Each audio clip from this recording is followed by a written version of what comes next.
और वो ये कि खाड़ी देशों में एटमी हमलों से बचाने वाले सर्वाइवल शेल्टर की मांग जबरदस्त तरीके से बढ़ गई। सवाल है कि अरब मुल्कों में छिड़ी जंग क्या परमाणु हथियारों के इस्तेमाल तक जा सकती है? महान वैज्ञानिक अल्बर्ट आइंस्टाइन ने एक बार कहा था कि मुझे नहीं पता कि तीसरा विश्व युद्ध किन हथियारों से लड़ा जाएगा, लेकिन यह तय है कि चौथा विश्व युद्ध लाठी और पत्थरों से लड़ा जाएगा। कहने का मतलब यह था कि इतने युद्ध लड़े जाएंगे कि चौथे विश्व युद्ध तक सभी हथियार ही खत्म हो जाएंगे। और मौजूदा दौर में यह बात कहीं ना कहीं सच साबित होती दिख रही है। ऐसा इसलिए क्योंकि दुनिया में जंग के कई मोर्चे खुल गए हैं। अरब देशों में 2 हफ्ते से भयंकर घमासान मचा हुआ है। एक तरफ अमेरिका और इजराइल है तो दूसरी तरफ ईरान ने अकेले ही कई देशों की नींद उड़ा कर रखी। इस सब के बीच बेहद चौंकाने वाली खबर आई और वो ये कि खाड़ी देशों में एटमी हमलों से बचाने वाले सर्वाइवल शेल्टर की मांग जबरदस्त तरीके से बढ़ गई। सवाल है कि अरब मुल्कों में छिड़ी जंग क्या परमाणु हथियारों के इस्तेमाल तक जा सकती है? क्या दुनिया एक बार फिर एटमी तबाही के मुहाने पर खड़ा है? क्यों ये सवाल उठ रहे हैं, इस सुपर एक्सक्लूसिव रिपोर्ट में देखिए। एक धमाका और सब खत्म। आग का गोला जिसकी तपन सूरज की गर्मी से कई गुना ज्यादा होती है।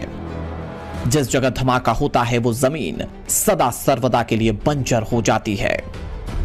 पल भर में हवा ऐसा हथियार बन जाती है जो इंसान ही नहीं, इंसान की तामीर की हुई हर चीज को खाक में मिला देती है। 6 अगस्त 1945 6 और 9 अगस्त की तारीख थी जब अमेरिका ने जापान के 2 शहरों में बर्बादी का ऐसा मंजर दिखाया था जिसने पूरी दुनिया को झकझोर दिया। जापान के हिरोशिमा और नागासाकी शहरों पर अमेरिका ने परमाणु बमों से हमला किया।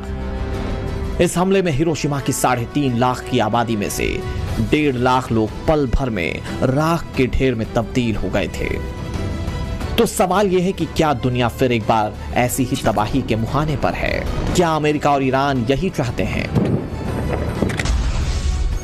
क्या अरब में छिड़ी जंग का आखिरी अंजाम यही होने वाला है? 81 साल बाद क्या दुनिया एक बार फिर से एटम बम से तबाही के मुहाने पर है? यकीन मानिए, हमारी सरहद से महज 3000 किलोमीटर के फासले पर बरस रहा बारूद अब उस मुकाम तक आ पहुंचा है जहां से धरती को दहलाने वाली साजिशों की शुरुआत होती है। 2 हफ्ते से जंग छिड़ी हुई है। कहने को सिर्फ अमेरिका और ईरान लड़ रहे हैं, लेकिन इस युद्ध की तपेश आधी दुनिया शिद्दत से महसूस कर रही है और ये खौफ अब और बढ़ने वाला है। जानना चाहते हैं क्यों? तो दुनिया के अखबारों की इन हेडलाइंस को देख लीजिए जिनमें एटम बम के धमाके का खौफ साफ नजर आ रहा है। इसे ऐसे समझिए, दुनिया में बम शेल्टर या बंकर्स की मांग कई गुना बढ़ गई है। बंकरों की ज्यादातर डिमांड खाड़ी देश बहरीन, कतर, कुवैत और यूएई से है। अमेरिका में भी बम शेल्टर बंकर्स की डिमांड में कई गुना बढ़ोतरी हुई है। यह दावा अमेरिका के रॉन हबर्ट का है जो अमेरिका के टेक्सास में कई दशक से बम शेल्टर बनाने वाली कंपनी चला रहे हैं। कंपनी का नाम एटलस सर्वाइकल शेल्टर्स है। रॉन हबर्ट के मुताबिक अमेरिका और ईरान की जंग जैसे जैसे आगे बढ़ रही है, दुनिया के अलग अलग देशों से एटम बम से धमाके से बचने के लिए शेल्टर्स की डिमांड लगातार बढ़ रही है। सवाल यह है कि ये बंकर कैसे होते हैं और किस चीज से बने होते हैं। सवाल ये भी है कि क्या इन बंकरों में रहते हुए परमाणु हमलों से बचा जा सकता है। युद्ध के दौरान हमलों से बचने के लिए बंकर का चलन कई देशों में पहले से ही है। ज्यादातर देशों में इस तरह के बंकर कंक्रीट से बनाए जा सकते हैं, तो कई जगह इन्हें फैक्ट्री में लोहे से तैयार किया जाता है और फिर उन देशों तक भेजा जाता है जहां युद्ध छिड़ा हो। एक साधारण बैकयार्ड बंकर में 4 लोग जमीन के नीचे लगभग 1 सप्ताह तक रह सकते हैं। यह बंकर बम धमाकों और किसी भी रेडिएशन से बचाता है। इसकी कीमत लगभग $25,000 होती है। रुपए के हिसाब से देखें तो करीब 23 लाख तक। इसमें एडवांस मॉडल के लोग कई साल तक रह सकते हैं, लेकिन ऐसे बंकर की कीमत करोड़ों में हो सकती है।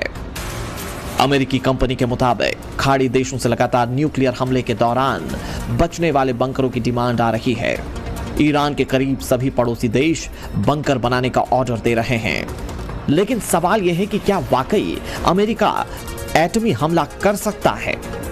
अरब देशों में छिड़े युद्ध के बाद दुनिया 2 धड़ों में बढ़ती नजर आ रही है। एक तरफ वो देश जो इजराइल और अमेरिका के साथ है, तो ईरान का समर्थन करने वाले देशों की भी कमी नहीं है। रूस, चीन और उत्तर कोरिया जैसे देश खोलकर ईरान पर हमले का विरोध कर रहे हैं। रूस के राष्ट्रपति व्लादिमीर पुतिन पहले दिन से ही ईरान पर अमेरिका और इजराइल के हमलों का विरोध कर रहे हैं। चीन पर भी ईरान को चोरी से हथियार देने के आरोप लगते रहे हैं। इन सब के बीच उत्तर कोरिया के तानाशाह किम जोंग उन ने भी ईरान का समर्थन कर दिया है।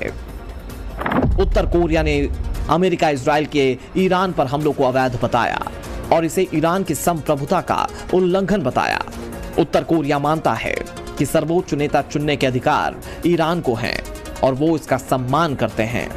ईरान और उत्तर कोरिया की पुरानी दोस्ती है। 1980 के दशक में ईरान इराक युद्ध के दौरान उत्तर कोरिया ने ईरान को हथियार दिए थे। ईरान जिन मिसाइलों से अरब देशों को निशाना बना रहा है, उस मिसाइल तकनीक के पीछे भी उत्तर कोरिया का हाथ माना जाता है। इसके साथ ही नॉर्थ कोरिया के तानाशाह किम की एटमी सनक से दुनिया वाकिफ है। जाहिर है, अगर किम ईरान के साथ खुलकर मैदान में उतरता है तो एटमी हथियारों के इस्तेमाल से इनकार नहीं किया जा सकता। रही बात रूस की, तो प्रेसिडेंट पुतिन कई बार परमाणु हथियार दागने की बात कह चुके हैं।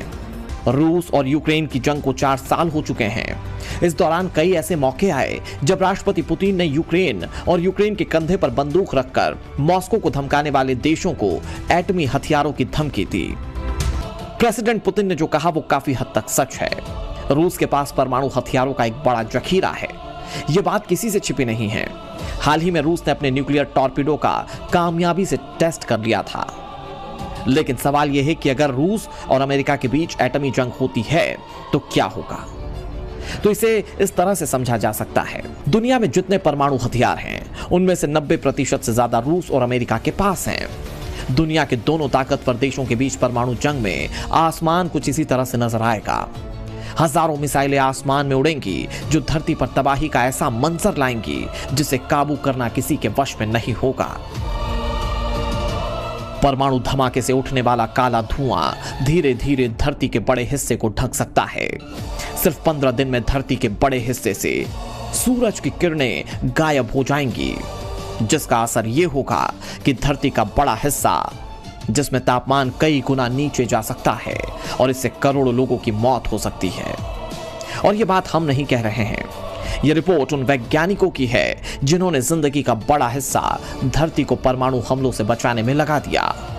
यानी एक धमाका धरती पर कहर बनकर टूट सकता है। मानवता पर सबसे बड़ा खतरा हो सकता है, जिसमें सिर्फ युद्ध लड़ने वाले देश ही नहीं बल्कि वो देश भी तबाह होंगे जिनका इस जंग से कोई वास्ता नहीं है। लिहाजा जितनी जल्दी हो सके युद्ध रुक जाना चाहिए, ताकि फिर कहीं हिरोशिमा नागासाकी ना बने, ताकि फिर किसी को पीढ़ियों की पीड़ा ना झेलनी पड़े।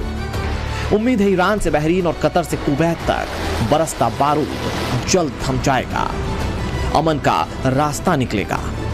दुनिया ने अब तक सिर्फ एक बार एटम बम की तबाही देखी है, वो भी तब जब द्वितीय विश्व युद्ध के दौरान में अमेरिका ने जापान के 2 शहरों हिरोशिमा और नागासाकी पर एटम बम गिराए थे।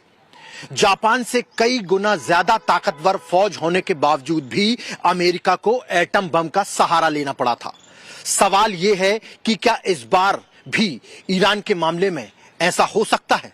ईरान पर बरसते अमेरिकी और इजरायली बारूद की वजह खामेनेई की एटमी ख्वाहिश थी। ईरान हर हाल में परमाणु बम बनाना चाहता था। अमेरिका को यह रत्ती भर भी बर्दाश्त नहीं था। यही वजह है कि पिछले साल अमेरिका ने ईरान के एटमी ठिकानों पर बंकर बस्टर बम बरसाए थे। बावजूद इसके ईरान ने अपनी एटमी जिद नहीं छोड़ी। लिहाजा अमेरिका और इजराइल ने ईरान की एटमी जिद को परमानेंट सर्जरी करने में ही भलाई समझी। लेकिन खामेनेई के खात्मे के बाद भी जंग थमना तो दूर, ये कई गुना भड़क चुकी है और अमेरिकी राष्ट्रपति डोनाल्ड ट्रंप बार बार इशारा कर रहे हैं कि यह युद्ध ऐसे ही खत्म नहीं होगा और अभी तो अमेरिका का असली वार बाकी है। अमेरिकी राष्ट्रपति डोनाल्ड ट्रंप बार बार कह रहे हैं कि ईरान पर अभी अमेरिका का असली प्रहार होना बाकी है। तो सवाल यह कि क्या अमेरिका ईरान पर एटमी हथियारों का इस्तेमाल कर सकता है? अगर ऐसा होता है तो तबाही का मंजर क्या होगा? इसे ऐसे समझिए,